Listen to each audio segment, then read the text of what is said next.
Welcome to the deep dive. Today we're sorting through quite a range of sources. We'll be looking at the environment, medicine, global politics, and even some fascinating local traditions. Our goal is really to help you connect the dots. Exactly. We've got 8 articles today, starting with science, then some key global questions in the FAQ section, and finally, some really compelling stories from India in the magazine section. We want you to come away feeling well-informed, understanding the why behind it all. Okay, let's jump right into the science section then. First up, renewable energy, specifically wind power in India. The growth is, well, it's huge. An 82% year-on-year increase in the first half of 2025 alone. That takes the total installed capacity to about 51.3 gigawatts. Yeah. And the potential, it's estimated at, nearly 1,164 gigawatts. It's clear this is central to India's climate goals. Absolutely. But with that kind of rapid growth, there are bound to be questions, right? What about the ecological side effects? That's exactly the concern experts are raising, particularly around birds. There's a new study just out from the Wildlife Institute of India in Scientific Reports, and it's found something quite alarming. It suggests wind farms in India's Thar desert might actually have the highest bird mortality rates anywhere in the world. Highest in the world. That's a massive claim.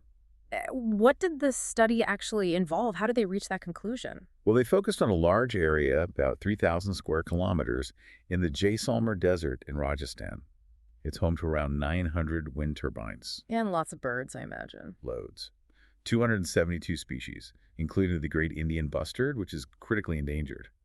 So the researchers monitored 90 turbines over several seasons. And what did they find? The raw numbers. They documented 124 bird carcasses near those 90 turbines. Okay, 124. But how does that translate into an overall annual estimate? Because scavenging and detection are always issues, right? Right. So after correcting for those factors, detection bias and scavenging, they estimated the annual mortality rate is a staggering 4,464 birds per 1,000 square kilometers. 4,464. How does that compare to other studies? I remember one from Kuch and Davander a few years back. Exactly. That 2019 study estimated about 0.47 bird deaths per turbine per year. This new Thar study, it estimates 1.24 bird deaths per turbine per month. Per month. That's a huge difference. So what's making the Thar so much worse? It seems to be a combination of factors. Geography is key. The Thar Desert is part of the Central Asian Flyway, a major migration route, so bird density is high, especially seasonally. Ah, okay. High traffic area. Precisely. Plus, the density of the wind turbines and associated infrastructure matters. And importantly, this Thar estimate included deaths from collisions with power lines, which the earlier study didn't. That makes sense. Were certain types of birds more affected? Yes, raptors were the most affected group, which unfortunately mirrors findings from wind farms globally. So, given this, what can actually be done? I've heard ideas like painting the blades. Yeah, BirdLife International suggests things like painting one blade black for better visibility, or maybe shutting down turbines during peak migration times or specific high-risk periods. Sensible ideas, but practical. They can help. But what experts really emphasize, overwhelmingly, is careful site selection from the beginning. So, choosing where to build is the most critical step. Absolutely. Avoiding major migratory paths, key breeding grounds, that's considered the most effective mitigation. Okay, that's a crucial point. Now, what about offshore wind? That's also growing fast globally, about 83 gigawatts installed. India is aiming for 30 gigawatt by 2030 with its long coastline. True, the potential is there.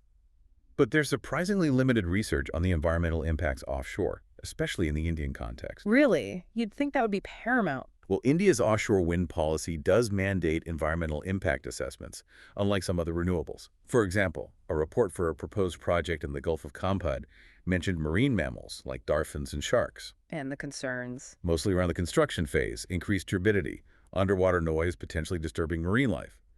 The report suggested operational noise would be limited, but construction is the big impact period. It really highlights this complex trade-off, doesn't it? Solving one problem, climate change, while potentially creating another ecological one. Careful planning is just vital. Definitely. Okay, let's shift from energy's environmental costs to the economics and ethics of medicine, specifically different types of drugs. There's a basic split, right? Yes. You have what are called small molecule drugs. Think of things like aspirin or, say, Disprin. Chemically simple, very small structures, around 180 Daltons, which is a measure of molecular weight. Okay, small and simple. And the other tip? Those are biologics. These are large, much more complex molecules. Insulin is one example, around 5,800 Daltons, or something like Remicade, which is huge, maybe 150,000 Daltons. Wow, that's a massive difference in scale. Why are they so complex? Because they're produced in living biological systems, cells, basically. And because of that, there can be slight variations in their structure from batch to batch, usually tiny, inconsequential variations, mind you.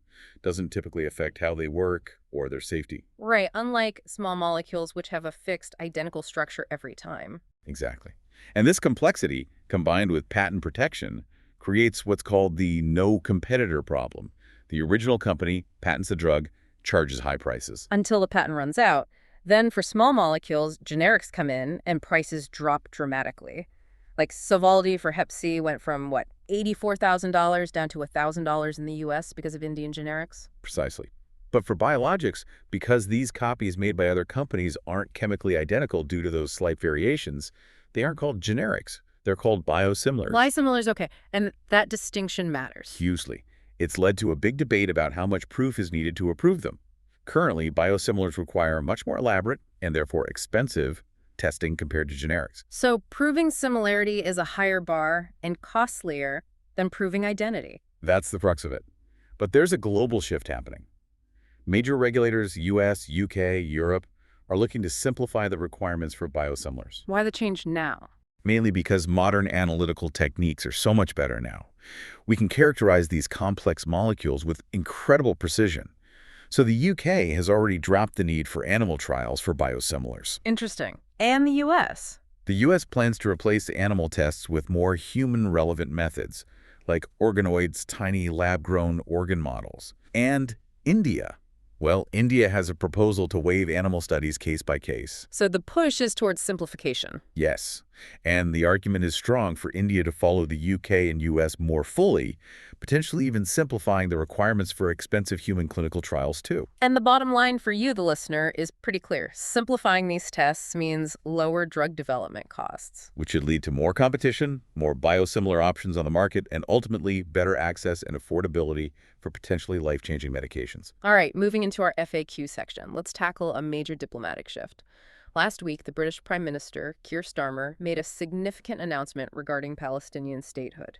Yes, he stated the UK would recognize the state of Palestine this September, unless Israel meets certain conditions. And those conditions are? A ceasefire in Gaza, allowing significantly more humanitarian aid in, and a clear commitment to a two-state solution pathway. It's quite a conditional offer. Is the UK alone in this?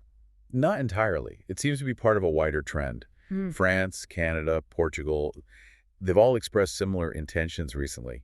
And let's not forget, 147 UN member states out of 193 already recognize Palestine. That context is important, but this shift from major Western powers like the UK feels significant.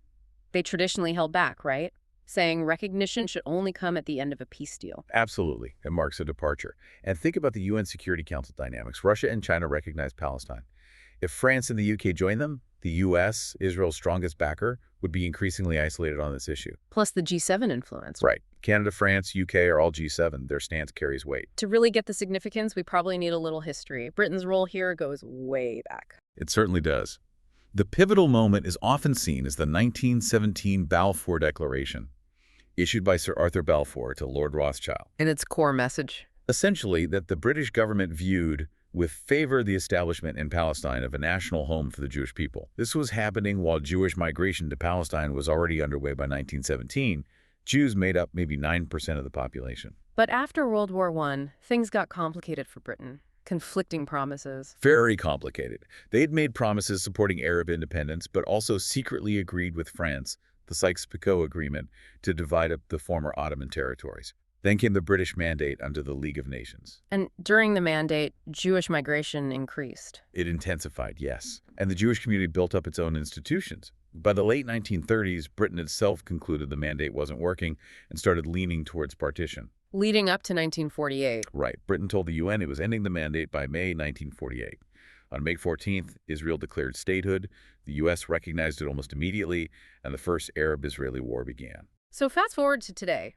Why this change from Britain now? Well, the timing, 108 years after Balfour, is symbolically potent. It's a clear policy shift. You have to consider the current context, the images from Gaza, the international pressure, the accusations against Israel. For many Western governments, unconditional support is becoming politically difficult. So it's a reflection of the changing geopolitical winds and domestic pressures. Very much so. Understanding this long history and the recent shifts really helps you grasp the deep complexities of the situation. Okay, let's shift from diplomacy to trade tensions. News broke on July 30th. U.S. President Donald Trump is imposing 25% tariffs on imports from India. And he mentioned plus a penalty. Yes, the reasons given were India's own tariffs and non-tariff barriers, plus its dealings with Russia, especially on energy and military equipment. What could that penalty mean financially? It's not fully specified, but speculation includes maybe an additional 10%, making it 35% total. There's even been some noise in the U.S. about potential legislation targeting BRICS countries with tariffs as high as 500% for Russia dealings, though that seems extreme for now. And who pays these tariffs? Crucially, it's the U.S. importers who pay. So it makes Indian goods more expensive for American buyers. What's the expected impact on India's overall economy? Macro-level forecasts suggest it might be relatively small. Bank of Baroda research, for instance, estimated maybe a 0.2% dip in GDP growth, perhaps from 6.6% down to 6.4%. But specific sectors might feel it more keenly. Definitely. We're looking at potential impacts on garments, precious stones, auto components, leather goods, maybe even electronics down the line. These are key export areas to the U.S. And how does this stack up against competitors? That's a concern. Competing nations like Vietnam face around 20% U.S. tariffs, South Korea 15%, Indonesia 19%. So this can make Indian exports less competitive in the U.S. market. It's interesting because relations seemed warmer earlier this year. I remember PM Modi and President Trump in February talking about wrapping up a trade deal by the fall. They did, which seemed ambitious, considering the India-UK trade deal took 3 years. But Trump has actually complained about India's tariffs for years, even during his first term. So what are the main sticking points now? Besides the long-standing tariff complaints, India's engagement with Russia is a big one. India gets 35–40% of its oil from Russia, arguing it's essential for energy security, especially with discounted prices. And other issues. India has also drawn a red line around agriculture and dairy in trade deals, wanting to protect its farmers. That's always been a sensitive point in trade talks with countries like the U.S. Plus, there's that recurring politically awkward issue of Trump claiming he mediated the India-Pakistan ceasefire after Operation Sindoor, which the Indian government has consistently denied. So yes, multiple points of friction. Is there any chance of a quick fix, a mini deal? Doesn't look like it right now. But talks are ongoing, 5 meetings so far, another scheduled for late August. And India has notified the WTO. It reserves the right to retaliate with its own tariffs. It really shows you how complex international trade is, a mix of economics, national security, domestic politics, all intertwined. Okay, let's turn to India's northeast now. There's been ongoing controversy around Assam's eviction drives from forest lands, and it's now causing ripples in neighboring states. This links back to the BJP's 2016 promise in Assam, right? Securing Jati, Mati, Biti. Exactly. Race, land, and hearth. These drives started back in September 2016 in Kaziranga National Park, following a court order. But they really intensified from September 2021, notably in Gorakuti, where tragically 2 people died during the evictions. And they restarted again recently. Yes, in June 2025, around the same time, corruption allegations surfaced against the state government. There's a widespread perception and significant evidence that these drives primarily target Bengali-origin Muslims, often labeled pejoratively as Bangladeshi or Mia. This obviously touches on long-standing issues in Assam, dating back to the anti-foreigners agitation in the 80s. Right, and the Assam Accord, which set that 1971 cutoff date for identifying foreigners. What makes the current drives stand out is how overtly aggressive they are, very high profile. Have non-Muslims been affected too? Yes, some have. For example, evictions in Guwahati's Silsako Beal wetland affected about 130 families, including non-Muslims. But the drives against migrant Muslims have drawn far more attention because of their scale, intensity, and the loss of life. At least 5 deaths reported between 2016 and July 2025. And the government's justification. The chief minister has used strong language. Yes, rhetoric about saving Assam from land jihad. He cited figures like over 15,000 bighas of monastery land being illegally occupied, and thousands of square kilometers of forest encroachment reported by the Union Environment Ministry. And the plan is to continue these. He's vowed to continue them for at least 10 years, though with an exemption for tribal communities covered by the Forest Rights Act for occupations before 2005. So why are neighboring states like Nagaland getting worried now? Initially, they were somewhat passive. But things changed when Assam announced a drive in Uriamkat, near the Nagaland border. NGOs in Nagaland saw it as an attempt to push alleged illegal immigrants onto Naga lands. What was the reaction? Nagaland police reportedly intercepted and turned back around 200 vehicles heading from Assam. Since then, Manipur, Meghalaya, Arunachal Pradesh, Mizoram, they've all reportedly increased border vigilance and tightened rules for interline permits. This sounds like it's tapping into pre-existing border tensions as well. Absolutely. These states were carved out of Assam decades ago, and there are ongoing disputes over land. Assam claims nearly 83,000 hectares of its territory is occupied by these neighbors. And there have been accusations. Yes, accusations that Assam sometimes encouraged settlement along borders to strengthen its claims in these disputed areas. These interstate border conflicts have sadly led to significant violence over the years, over 350 deaths reported. So where does it stand now? The Guwahati High Court recently directed Assam and these 5 neighboring states to form a high-level committee to coordinate action on clearing illegal settlements from forest lands. It really highlights the complex mix of land, identity politics, historical issues, and human displacement in the region. Right, let's move into the magazine section now. First, a story from the Sundarbans, the huge mangrove forest. It paints a picture of how monsoon season used to be for fisherfolk like Swapan Kumar Mendal. Yes, his evenings used to be full of rehearsals for his folk theater group, or Jatrapala troupe. They specialized in Bombi Bir Pala. That's the one about the forest goddess who protects people from tigers. Exactly, a really unique local tradition. Yeah. But the contrast now is stark. His lead singers, Sri Manto Sheet and Kokan Sana, aren't singing Bombi Bir Pala anymore. Where are they? They're working as agricultural laborers miles away in Andhra Pradesh or doing marine fishing down in Kerala. Many other performers have migrated too. Why? What's driving them away from their homes and their art? It really boils down to economics. Their income from fishing back home in West Bengal has plummeted. The fish catches are way down, especially the hilsa fish. The golden crop. Exactly. It's just not being caught in the same numbers. Someone from the Dakshinbanga Matsya Jibi Forum said only a tiny fraction of boats managed to catch any hilsa recently. What's causing the fish decline? Is it overfishing? That's part of it, especially illegal bottom trawling within the 12 nautical mile limit. That damages the seabed. But there's also increasing pollution. Industrial waste from Kolkata isn't being properly managed, and rising salinity in the rivers is also a major factor. And enforcement of regulations is lacking. Severely lacking, according to locals. There's just not enough monitoring. When did this large-scale migration start? The big trigger was Cyclone Ayla back in 2009. It devastated the area, made the soil salty, ruined freshwater sources. Even though the land has recovered somewhat, the poor fish catches mean people keep leaving. You mentioned Kerala. People are going that far. Oh, yes. There's an example of Krishna Das and his brothers. They spend 10 months of the year working in Kerala now. And what are conditions like for these migrant workers? Often quite difficult. A working paper from 2023 highlighted informal work, unreliable wages, poor housing, lack of sanitation, and very little state support to protect their rights. And the cultural cost back home is immense. Huge. It's described as a disappearing community.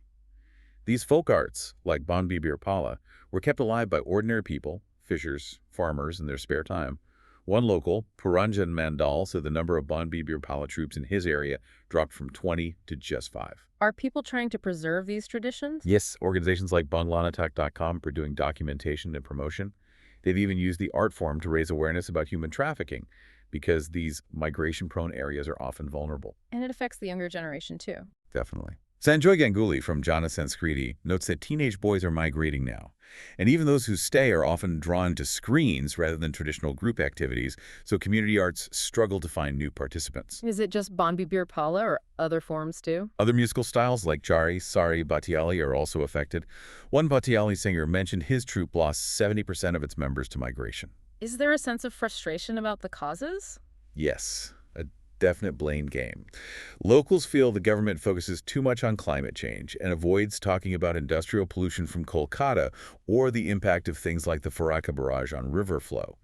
They want stricter trawling enforcement and maybe some easing of fishing rules in certain reserve areas. It's a powerful story of how environmental and economic pressures can unravel not just livelihoods, but a whole cultural identity. Okay, staying with traditional knowledge, let's go to Goa. There's a fascinating project documenting the wisdom of river fishing communities. Things like using fish for pimples or face packs from scales. Exactly. It sounds incredible, doesn't it? It's part of Asabri Kulkarni's documentary project called Recipes of the River. She's from the community herself and grew up hearing these things. So what's the project's main goal? To document this traditional knowledge before it disappears, Kulkarni emphasizes how everything is tied to the seasons. Everything is done according to the season, she says. And this knowledge is deep, even if not formally studied. Absolutely. She talks about elders who haven't had formal schooling but essentially have a PhD on fish. They understand tides, water conditions, migration, breeding seasons intuitively. Can you give some examples? Sure. They know not to eat certain fish when they're breeding. They avoid shellfish during the monsoon because it can cause stomach problems. They won't harvest crabs during a full moon because the crabs are molting and are basically empty inside. That's incredible ecological awareness. But is this knowledge and the environment it relies on under threat? Very much so. Kulkarni's own father warns that there might be no oysters or clams in the next 10 years. Climate change is altering the water. Pollution is smothering the seabed with waste. It cannot breathe, as he puts it. A familiar, tragic story. Is there a spiritual connection too? Yes, a strong one. The community worships the sea and Vetal, the god of wind and sea. They offer a coconut on Noriel Purnima, thanking the sea before the fishing season begins. And back to those remedies, fish scales for pimples. Apparently so.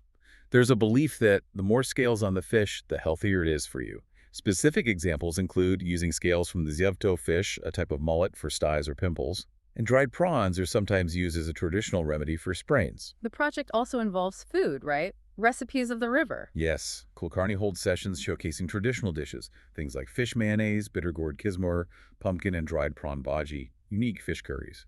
River fish is widely eaten in Goa and often preferred for its taste and perceived health benefits. Is there a concern about eating fish out of season now? Yes. With farmed fish like konak or barramundi becoming common, they're often available frozen year-round, disconnecting people from the natural seasonal cycles of fresh, local fish. What's Kulkarni's ultimate aim with her work? She sees her photography and documentation as a weapon, a tool to showcase and hopefully help preserve this unique Goan heritage. It's vital work, considering Goa has dozens of fishing villages and a rich diversity of freshwater fish. It really drives home the value of traditional ecological knowledge and how crucial it is to protect both the culture and the environment it depends on. Okay, for our final piece from the magazine section, we head to Tamil Nadu and its inland river fishers. The article opens with this striking image from Madurai decades ago. Yeah, boys scooping sand from the dry Vaigai riverbed in summer, waiting for water to seep through so they could drink. It really paints a picture of the river's central role in people's lives. And inland fishing is still a major livelihood there. Oh, absolutely. Madurai district alone has about 6,000 families involved. Dindigul has 4,000, Thini and Palani around 2,000 each. The Vaigai River fills numerous man-made ponds and irrigation tanks, which become key fishing spots. And they have a sustainable approach, the article suggests. It seems so. They use simple tools, and the piece quotes someone saying their work ethic does not exploit nature's bounty. It's more about taking what the river provides. Can you describe a typical day for one of these fishers? The article follows C. Vijalingam from Anaipati. His day starts at midnight. He travels 2 hours to the Vaigai Dam, then uses a traditional net called a Vichuvalai. What's that like? It's a cast net, can weigh up to 5 kilos with iron pellets along the edge. They usually work in pairs. After fishing, they sell their catch in nearby towns and villages on their way home, usually finishing by the afternoon. It sounds like incredibly hard work, long hours, little sleep. Definitely demanding. But Vijalingam talks about the freedom it offers. He can earn up to 500 euros a day. And crucially for him, it's his Parambarai Thoshil, his family's traditional occupation. So they prefer this life? Yes, strongly prefer it to moving to cities, even if they have to take up other work like driving or farm labor when the water levels are too low for fishing. Are there other fishing methods used? Yes, when the river's full, they might use a katuvale, which is like a curtain net stretched across the water. They catch various local fish, salikende, viral, which sells for a good price, palukende, jalebi. And this isn't just in Madurai. No, the article also mentions Coimbatore, where the Noyal River supports fishing. Even with marine fish coming in from Kerala, there's demand for freshwater fish. Some fishermen there rear fish, buying juveniles from the fisheries department. They also use different nets there, like the Natu Valley, and sometimes use polystyrene floats. Many are part of cooperative societies that lease the water bodies. Erode district actually has the most inland fishers in that part of Tamil Nadu, thanks to the Bhavanisagar Dam. What about the taste? The article mentions local restaurants. Right. Fish meals served in places like Anepati. It highlights the unique earthy smell and Swedish flavor of river fish, which many locals prefer over sea fish. Are there risks involved for these river fishers? Yes, while it might seem safer than sea fishing, they face hazards like broken glass in the water or sudden water surges if dams release water unexpectedly. And like in Goa, there's a spiritual dimension too. Definitely. They have rituals like visiting the Ayasami temple in Coimbatore before fishing or worshipping the Vaigai River itself on Ayudha Puja Day in Madurai. They see the river as their mother, the source of their livelihood. It's a great insight into these resilient communities, their traditional way of life, and that deep connection to the natural world that sustains them. Thank you for listening. If today's episode gave you something useful, consider following us on Spotify so you're the first to hear the next one. You can give suggestions by contacting on Twitter handle given in the episode description. We are always eager to hear what our listeners want to be informed about. We wish you a great day.